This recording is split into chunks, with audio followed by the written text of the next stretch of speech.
243 നിയമസഭാ മണ്ഡലങ്ങൾ ജനവിധി തേടുമ്പോൾ 122 എന്ന മാന്ത്രിക സംഖ്യ ആര് സ്വന്തമാക്കും? മഹാസഖ്യമോ NDAയോ? അതാണ് പ്രധാന ചോദ്യം. തെരഞ്ഞെടുപ്പ് തന്ത്രജ്ഞൻ പ്രശാന്ത് കിഷോറിന്റെ ജൻസുരാജ് പാർട്ടി എല്ലാ മണ്ഡലങ്ങളിലും മത്സരിക്കുന്നുണ്ട്. പ്രശാന്ത് കിഷോർ ആരുടെ വോട്ടുകൾ ചോർത്തും എന്ന ആശങ്കയാണ് മുന്നണികൾക്ക്. അതോടൊപ്പം 18% മുസ്ലിം വോട്ടർമാരുള്ള ബീഹാറിൽ അസാദുദ്ദീൻ ഒവൈസിയുടെ AIMIM എന്ത് ചലനമാണ് ഉണ്ടാക്കുക എന്നതും പ്രധാനമാണ്. 7,42,00,000 വോട്ടർമാരിൽ 3,92,00,000 പേരും പുരുഷന്മാർ, 3,05,00,000 സ്ത്രീകൾ, 14,00,000 പേർ കന്നി വോട്ടർമാർ, 4,00,000 മുതിർന്ന പൗരന്മാർ. തേജസ്വി യാദവിനെ മുഖ്യമന്ത്രി സ്ഥാനാർത്ഥിയായി പ്രഖ്യാപിച്ച് മഹാസഖ്യം മുന്നോട്ടു പോകുമ്പോൾ നിതീഷ് കുമാറിന്റെ നേതൃത്വത്തിലാണ് തെരഞ്ഞെടുപ്പിനെ നേരിടുന്നതെന്ന് NDA പറയുന്നു. बिहार की जनता जिता रही है. 18 तारीख को आप शपथ लेंगे? एकदम 18 को.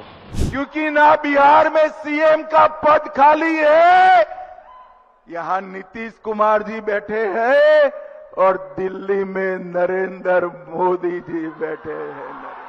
BJP സംബന്ധിച്ച് സ്വന്തമായൊരു മുഖ്യമന്ത്രി ബീഹാറിൽ വേണമെന്നത് പ്രധാനമാണ്. വലിയ മുന്നേറ്റം സംസ്ഥാനത്തുണ്ടാക്കാനായാൽ അതും സാധ്യമായേക്കും.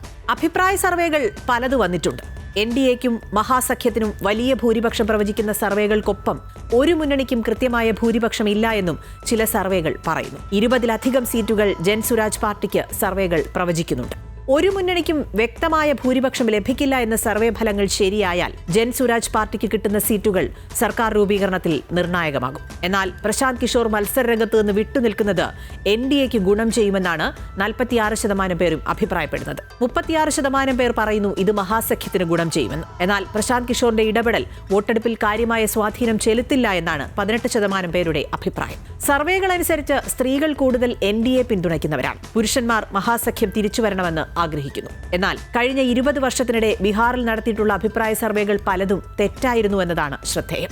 തൊഴിലില്ലായ്മ അടക്കം സാധാരണക്കാർ നേരിടുന്ന നിരവധി പ്രശ്നങ്ങൾ ബീഹാറിലുണ്ട്. പ്രകടന പത്രികയിൽ വലിയ വാഗ്ദാനങ്ങൾ മുന്നണികൾ നൽകുന്നുണ്ട് എങ്കിലും അത് എത്രത്തോളം പ്രാവർത്തികമാക്കാൻ കഴിയും എന്നതാണ് ഉയരുന്ന ചോദ്യം. കഴിഞ്ഞ കാലങ്ങളിലെ വ്യത്യസ്ത അനുഭവങ്ങൾ എങ്ങനെയാണ് ബീഹാറികളെ സ്വാധീനിച്ചതെന്നറിയാൻ വോട്ടെണ്ണുന്നതുവരെ കാത്തിരുന്നേ മതിയാവും. ഇനി മറ്റൊരു പ്രധാനപ്പെട്ട കാര്യം, അസോസിയേഷൻ ഓഫ് ഡെമോക്രാറ്റിക് റിഫോംസിന്റെ റിപ്പോർട്ട് പ്രകാരം മുന്നണി സ്ഥാനാർത്ഥികളിൽ 3-1 ഗുരുതരമായ കുറ്റകൃത്യങ്ങൾ ഉൾപ്പെടെയുള്ള ക്രിമിനൽ കേസുകളിൽപ്പെട്ടവരാണ്. 76% സ്ഥാനാർത്ഥികളുമായി RJD-യാണ് ഈ പട്ടികയിൽ ഒന്നാമത്.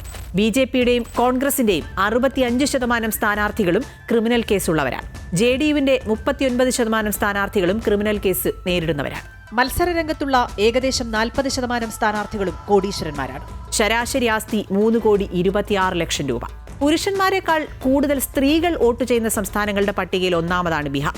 പക്ഷേ ആദ്യഘട്ട തെരഞ്ഞെടുപ്പിൽ മത്സരരംഗത്തുള്ള സ്ത്രീകളുടെ പങ്കാളിത്തം വെറും 9% മാത്രമാണ്. സംസ്ഥാന രാഷ്ട്രീയത്തിൽ സ്ത്രീ പങ്കാളിത്തം തീരെയില്ല എന്ന് വ്യക്തമാക്കുന്ന സ്ഥാനാർത്ഥി പട്ടികയുമാണ് ഇത്. ഏതായാലും ആര് വാഴും ആര് വീഴും കാത്തിരിക്കാം.